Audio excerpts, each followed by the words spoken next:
Welcome to Simply Awesome People. Our guest today is Heidi Strohman. Heidi is a talent acquisition leader who has helped hundreds of talented individuals find their best jobs. If you are someone that's looking for their next opportunity, or you're somebody that wants masterful tips on finding the right opportunity, you must listen to this podcast. Please allow me to welcome Heidi. Heidi, welcome. Thank you, TK. I'm so excited to be here and talk about a topic that I've spent decades in. Awesome. Heidi, how and when did you decide to choose a career in HR and talent acquisition? This is a fun story. Um, Close to 30 years ago, I was a leader for a high-end retailer. And I was selected to move to Indianapolis and open two stores for that retailer. While they were under construction, we worked out of a trailer. Me and the other leaders would go to competitors and kind of secret shop, and we'd write down names of people we thought were amazing, and then I'd call them up. And I found myself to be pretty persuasive in getting people to leave their current roles and come to work for our place. And that's what snowballed from sales into talent acquisition into recruiting. Oh, that's such an interesting pivot. You actually started your career in sales and then you realized that you had a fondness. I just did an episode on Ikigai. I'll say you found your Ikigai in recruiting, and that's how you decided to join talent acquisition. That's awesome. Do you think there is familiarity in sales and HR professions? Yeah, I do. I think recruiting or talent acquisition has so many traits and components that are similar. If you've done both sides of the world, what you think about is the fact that you're a good listener and you're asking compelling questions. You're asking revealing questions.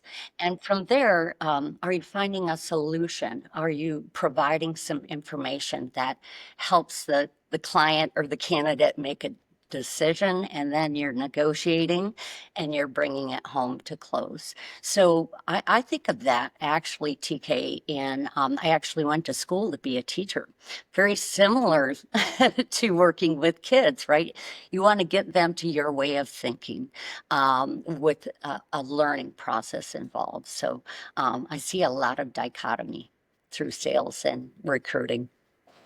That's amazing and so nicely put. Uh, I think this conversation is starting to get more and more interesting. As you keep sharing more about your career in your life, you said you educated yourself to be a teacher. I did. It was a passion of mine. So what I uncovered was it wasn't a career of mine. It was a passion of mine. I had some challenges or different ways of learning in school, and I didn't see the forum for kids who learned differently to get the same education. So I had a passion about being very individualistic and how you deliver education to kids. And it spiraled from there. I loved it. It was a passion, but it wasn't my career. That's awesome. I think that there's also a valuable lesson in this that sometimes our passion may not be that thing that makes us money or keeps the lights on. And we might need to find something else, maybe not too far from our passion, but somewhat something that's closer to our passion that would also make us a living, if I may. I agree. Reflecting on your time at ESCO recruiting, where you doubled the organization size single-handedly, what was the toughest hiring challenge you faced, and how did you overcome it to build such a sustainable a business and a talent strategy? ESCO was not my first time going into an organization who had never had internal recruiting. They had never had someone internally. So the biggest challenge, TK, I think, and I feel like you want me to say something else, but it was in Cedar Rapids, Iowa. The location. And that was before people could work from home. And so I needed to find ways, how do I source people who have that talent, who have the skill set, and convince them to come to Cedar Rapids, Iowa. So from a sourcing perspective is, looking at communities that are similar. So it was a lot of research, if they live in a different state, were there communities that were similar, and reaching out to them. Did they have ties? Did they go to university in Iowa, University of Iowa? Go Hawks. And I think it is, understanding what's important to them. And there's a lot of times individuals, have spent time in a large city, and they now have a new family and they want to shift and they want to change. And then once you get them here, it's making sure they have the community ties, what's important to them, if it's a culture or if it's because a lot of it you just have to dig into. So making sure that they get tied to the community, that their family members get tied to the community as well. That's such a amazing strategy. I think a beautiful thing I notice in this is you are actually going to the core of the problem and trying to understand what you're trying to solve for and how best you could help not just the business but also the community. And the blend of it, I feel, was the magic sauce in you helping that company grow exponentially. Yeah. No, thank you. In your vast experience also working with individuals that are starting off new in their careers, what could be some, maybe a few or top three best tips that you may want to share to help these individuals find their first jobs? Because a lot of times many jobs require prior experience, expertise, and whatnot. What would be your top three recommendations for new individuals? Yeah. I first start with, how do you get noticed? And I think college kids do such a great job. They're not sitting on their hands and waiting for other people to get them connected. But I think that's a great. But they're very ambitious. So how do you get noticed with a resume if you're applying for a position? I always just say if it's important in your experience, if it highlights something you did or your work ethic, keep it on. If it doesn't, take it off. You have to recognize who's on the other end of that. It's most likely talent acquisition.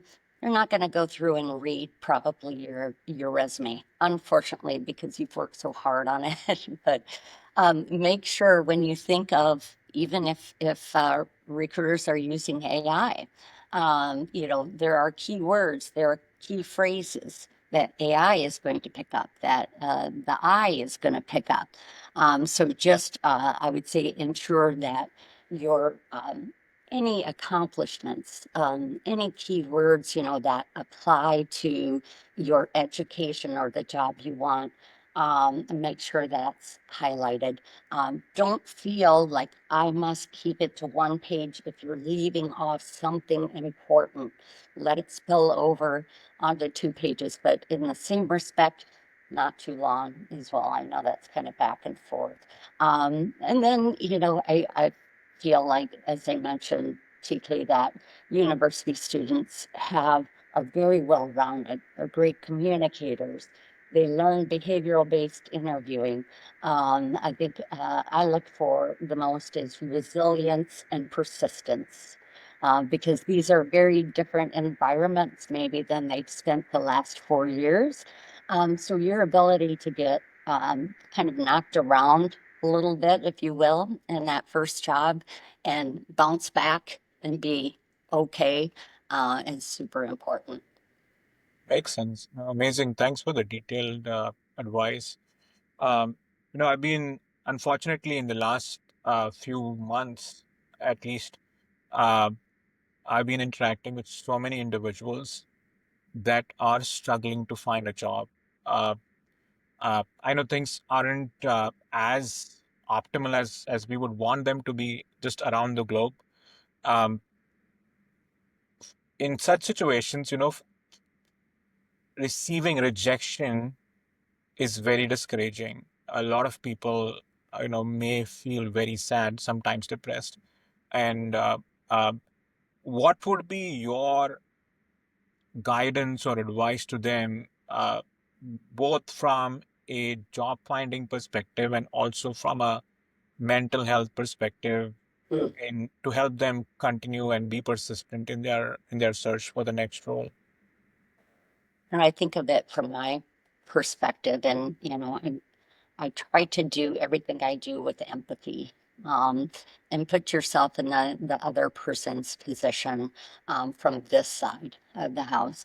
I think oftentimes, with young job seekers, it's feeling tied, it's feeling connected, right? So they might reach out to other, um, folks that were in classes with them, and what have been their experience. But I would also recommend that you reach out to professionals who have been, because sometimes you can get into misery loves company. So it's good to get advice from individuals who have been through one or two, of those kind of situations, what they did.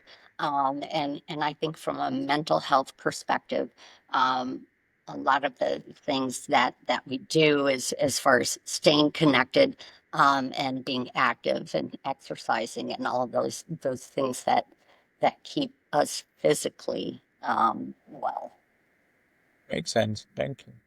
Um, I think LinkedIn probably is the biggest job portal on the planet, and um, I've also realized that a lot of people, even in this time and age, do not have a really good LinkedIn profile. Uh, as an expert recruiter, what is a good LinkedIn profile? Funny story. I found LinkedIn when it was in beta in 2004. It kept crashing my laptop, and the tech person said, "What is this LinkedIn? I think this is what the problem is." I'm like, I cannot get rid of it because I had no other tools. That was my only tools of connecting with people. So my little LinkedIn story. I think it goes back to resume. Be impactful with your statements. Sometimes people ignore, what is right next to your name. Okay. So what is your title? Or I see cool things like storyteller, or think about some of those unique words or impactful words that you might have on your resume. Don't list, or I would avoid listing all of your, technologies that you've done. Just make it impactful. I think it gets noticed, a little bit more readily if you have something that says, hey, MBA grad, with AI proficiency, or something to that effect. So I think your profile, your name, have a great title. Again, keep it to things that are important, and accomplishments, and get rid of a lot of the rest. But I never downplay, athletics. So it's not terrible to, because there's a lot of great traits that come from athletics, or some of the organizations that you belong to. Makes sense. Yeah. One other observation I've had with LinkedIn is a lot of us are very good at using a lot of the social media platforms. You name the Facebook, the Instagram, the Snapchats, the X's of the world. A lot of people don't realize, or I don't know why, but ignore the fact that LinkedIn is also a social media platform, meaning it's running on this hyper intelligent algorithm. And it's it's not just about having that LinkedIn profile. It's also about networking, nudging that algorithm continuously and consistently. And that nudge could be commenting on somebody's post, liking somebody's post, sharing comments. Uh, I feel a lot of people just ignore this fact that they have to leverage this as a social networking tool. Just like probably if someone has their own Instagram page or a TikTok handle or whatnot. I think what's is this even true, or is this just my feeling? Yeah, no, I love what you're saying. That is be present in it. So it's not just I gotta like a bunch of be present in it. If you have a comment, make sure you've read the article. I get a lot of outreach from new grads or folks looking for an internship. Unfortunately, a lot of them are not very personal. They haven't even went to our website. They don't know necessarily what we do. So I get it. A copy and paste is great, but make sure you have one line that you're really going to personalize. I think that's really, and you're exactly right. Be involved. Troll your news feeds on LinkedIn. Know what's happening with those companies. Makes sense. Yeah, thank you. Um, I think from a outside of LinkedIn, which other recruiting platforms do you use as a recruiter, or do your teams search for candidates on? Yeah, yes. So my particular role is what is called strategic talent acquisition. So they're typically a little bit higher level roles, and not necessarily billable, what we say on a client site. So we only use, I'll use LinkedIn, or if, for example, there's a legal requirement, there's a lot of great legal forums that you can join. So if they're very personal, there's also a lot of great groups on LinkedIn that you can join, that gets you connected with folks. The other teams, use Monster and Indeed and maybe ZipRecruiter as well. Makes sense. Thank you. Now for experienced professionals, um, is there anything like a perfect resume, or it's always like an ever evolving thing? Sometimes people get feedback that someone's resume may not be good enough, but or is not perfect. But in your opinion, of helping so many people find the right jobs, do you think there is something like a right resume? And if yes, what what is that right resume? Right. That's a great question. So I really look at that. I'm trying to find the right talent, right? And it starts with a resume that gets you noticed according to, and again, I think should be customizable, but always make it your words, because you're going to have questions. You can use AI in your communication and your written communication to make your words better. But it should always be your words. So I think there is no perfect resume necessarily. I think that there are great resumes that highlight people's experience, and that gets me excited when I don't have to really search for it. It's like, oh, that's interesting, that's interesting, and then it's all about people, right? Because that's what you're looking for, is the right person. But as a job seeker, you want to get noticed. You want to be able to have that first conversation so you can really kind of dig into your skill set. Makes sense. Um, how is AI changing talent acquisition, and how should individuals change their approach in their search for the next job in the context of AI? Mm. I feel like I've kind of hit upon some of those things, TK, but I feel like, again, use those resources to help make your words better. I think there's a lot that is going on out there where AI is being used to help people answer questions that might not be actually their skill set.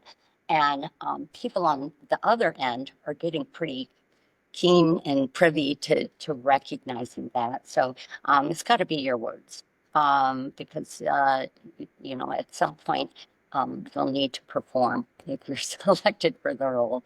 And then again, if there are talent acquisition specialists or hiring managers that are using AI to review resumes, making sure that you have those right phrases that are specific to the role, but especially specific to your experience.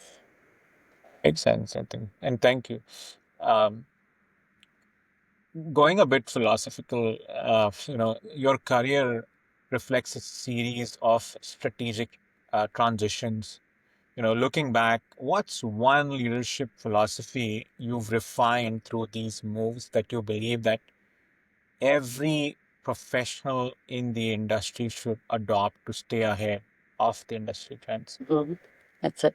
I don't ever feel like I was ahead, but I do feel like I was listening to what was going on in the market and industry, and how do we be better? How do we get more aligned with what's going on in the market? I would say that my leader today has. I work with a great group, small group of experienced professional talent acquisition specialist. And my leader really puts a focus on competitive intelligence. And I think it is, I was doing some of it in the past, but being very purposeful now. And we as a group sharing, when you're interviewing a leader, hearing what's going on at their current company or their past company, sharing those insights, I do think it helps you get a little bit ahead. You might learn something that perhaps there's a shakeup going on here or there. I do have a colleague that actually learned something that created an opportunity for UST, a business opportunity. So competitive intelligence is just necessary. So there's all kinds of information out there on LinkedIn. You can spend, but carve out portions of your day or even just your week, Monday, Wednesday, Friday, you're going to spend, 30 minutes to an hour, or every time that you're interviewing, someone that works for someone that is beating your company in AI. Ask what is their structure like? What's going on in their company? Makes sense. Speaking of leaders and leadership, how important do you think having mentors is for someone that's building their career? At the same time, someone that's fairly senior in their career, how important is having mentors? I think it's critical. I think it's become even more critical, just through generations of people. How we've all changed, and that COVID, the support that we feel that we need. A little bit more having went through what we did. People starting careers where they're not going into offices. That type of support and how to um, handle um, situations and guide you through. As I mentioned before, your friend can be a great sounding board, but having someone who has achieved, what you would like to achieve, or has made very purposeful career moves, and for a company, very important to have a mentorship program. Amazing. And thanks for sharing that. What is your advice to senior leaders in the industry that are looking for their next role? These are, very senior people, as you mentioned, mostly in the realm of individuals that you would want Mhm. hire, what's like maybe one piece of key advice that you can share for them? Oh, I have two. I think do the research, ask the questions that you wish you would have asked that one company that maybe it did not turn out the way it was expected or the way it was, the role was told to you. Ask the questions that you didn't ask before. Do the research.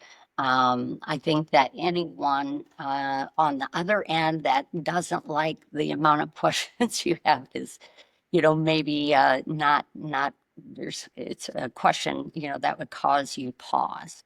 The other piece is, um, even if you're not quite ready, if you get outreach regarding a role that aligns with your career goals or it sounds interesting, have the conversation.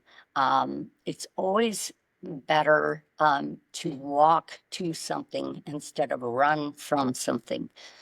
Sometimes, we see those things in the back of our head. It's like everything's great, but there's this missing or this off. It's just a great time because you're very relaxed. You're happy where you are. You don't have to go. That is when you ask the right questions. When you're not necessarily in a rush to get out or find something. So always be kind of out there, I say. That's a very great point and really good advice. Sometimes when I'm interacting with senior leaders while they are in their job search, they are also in a conundrum when they are pursuing two different opportunities in separate organizations, and both opportunities seem to be almost moving positively and at the same pace. Mhm, And there comes a point where they have to choose one of the opportunities. mhm, And at times, the conundrum is they may not find the right spot or that opportunity in their interviewing process to inform either of the hiring teams. And sometimes they end up choosing that one job, and the other employer, it leaves a bad taste with that employer.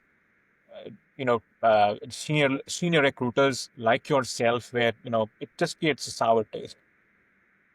Any tips, advice on how senior leaders can navigate such situations, to one, help themselves, help the recruiter that's trying to help them find the best job, and be respectful with both the employers. right. So I think as a talent acquisition professional, you should be asking the question, right? From the first conversation.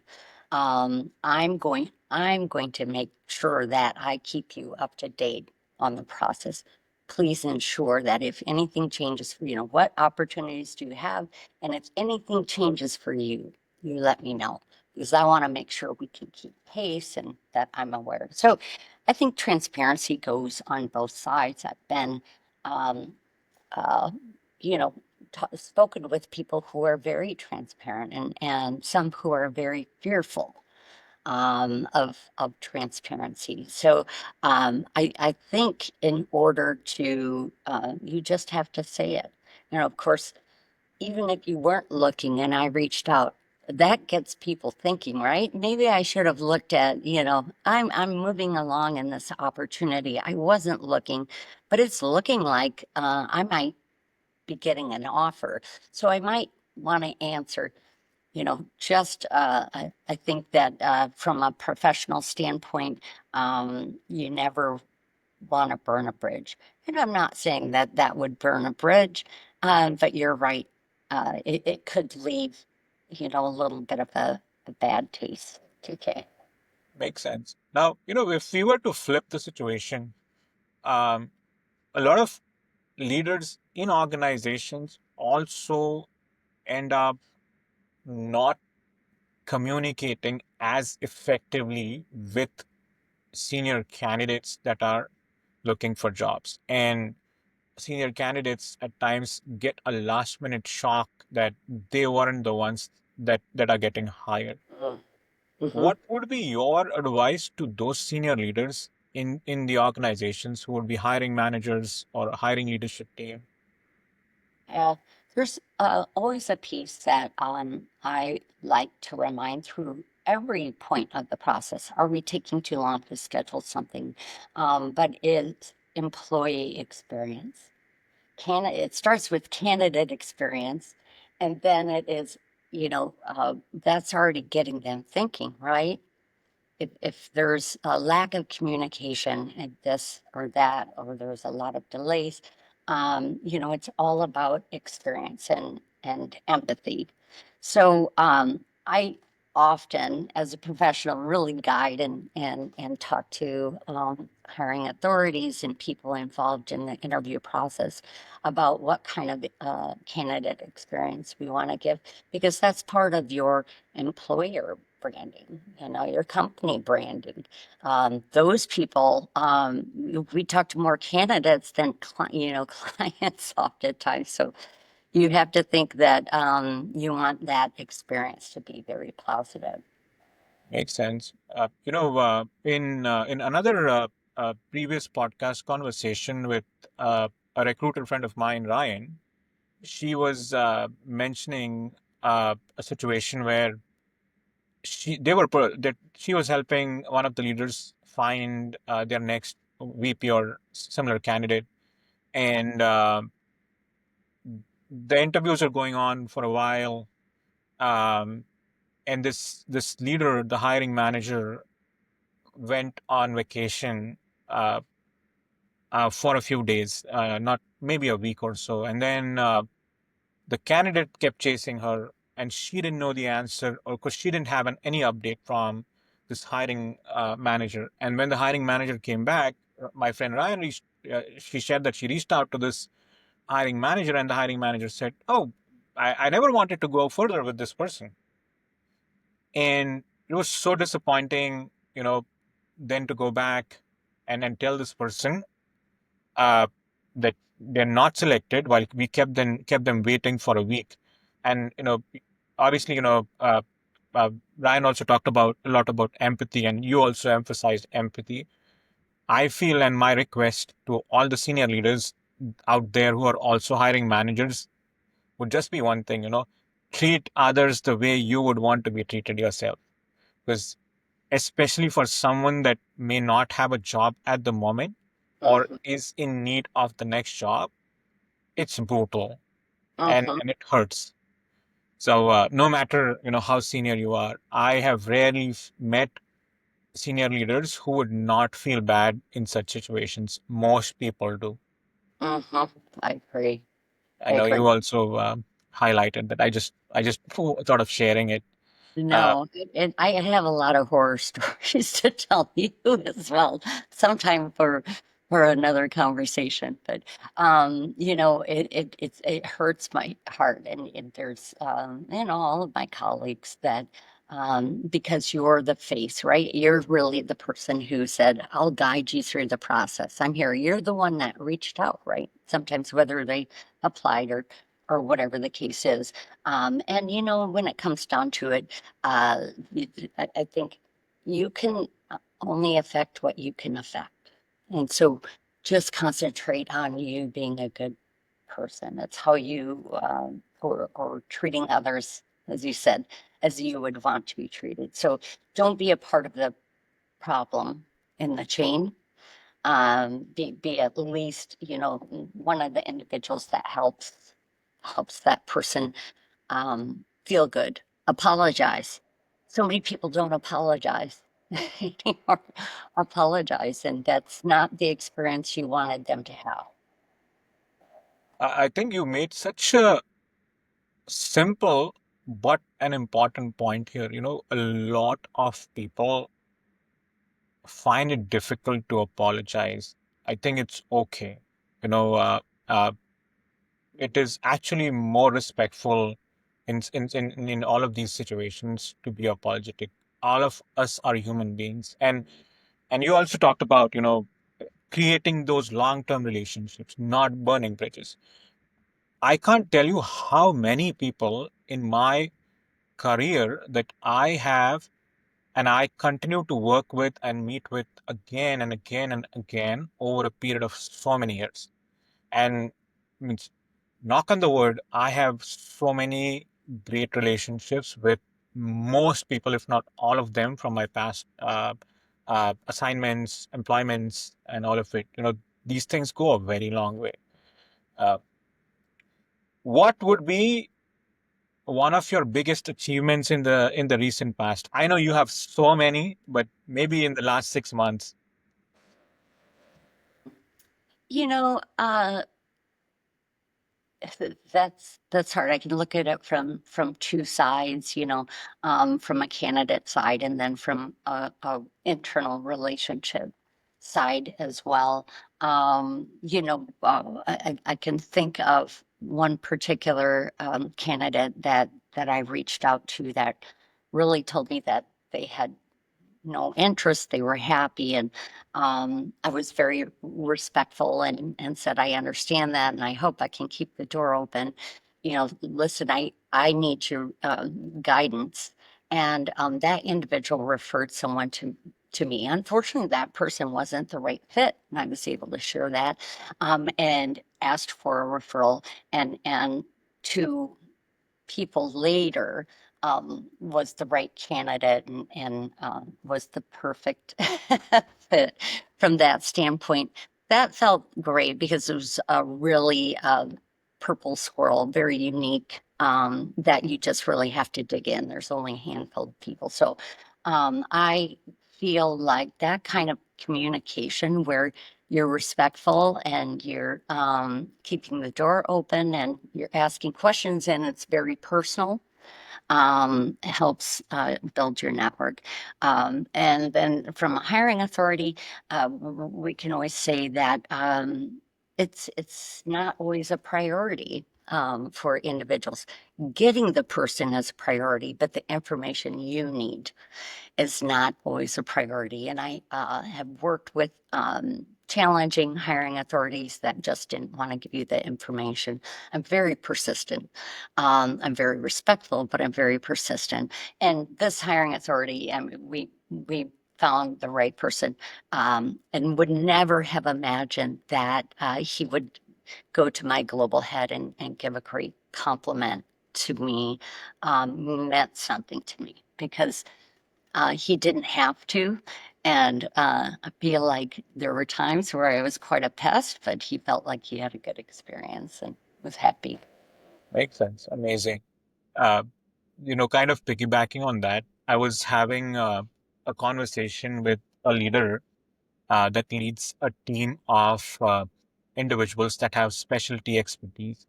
And so this leader was onboarded as the new leader of this team.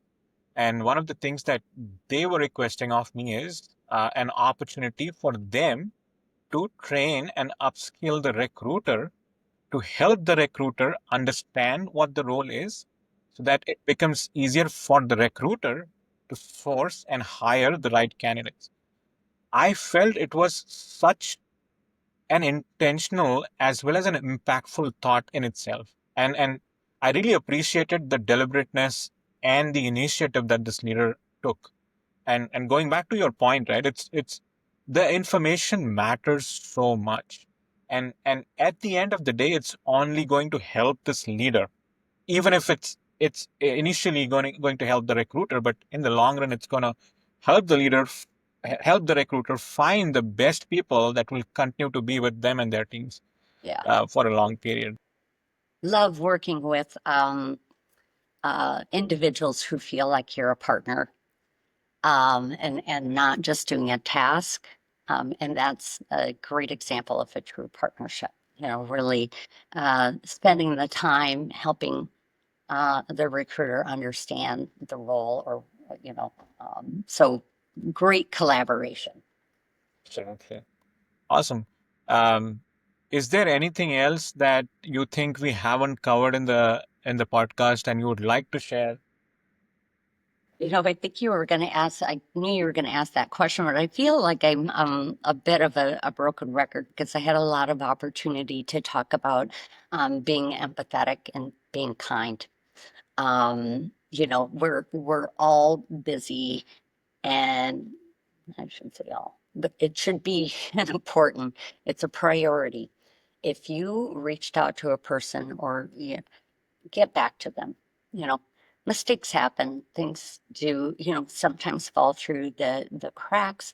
But and I'm not saying that it hasn't happened to me where I miss communication and back to someone for a delayed period. But do your best to be respectful and get back. I think anyone who talks to candidates say, I never hear anything back. Thank you so much. It was just great that you got back to me.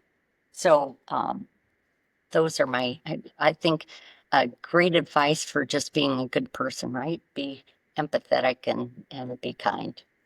Absolutely. I think it's such a beautiful and a simple message, and it goes so deep. I think on that note, I would like to thank you for uh, being a guest on this podcast and sharing so much wisdom. I'm sure it's going to benefit a lot of professionals in the industry, especially the ones that are trying to find their next opportunity. Heidi, thank you so very much. Thank you, TK. It was my pleasure. Thank you. Awesome. Thank you.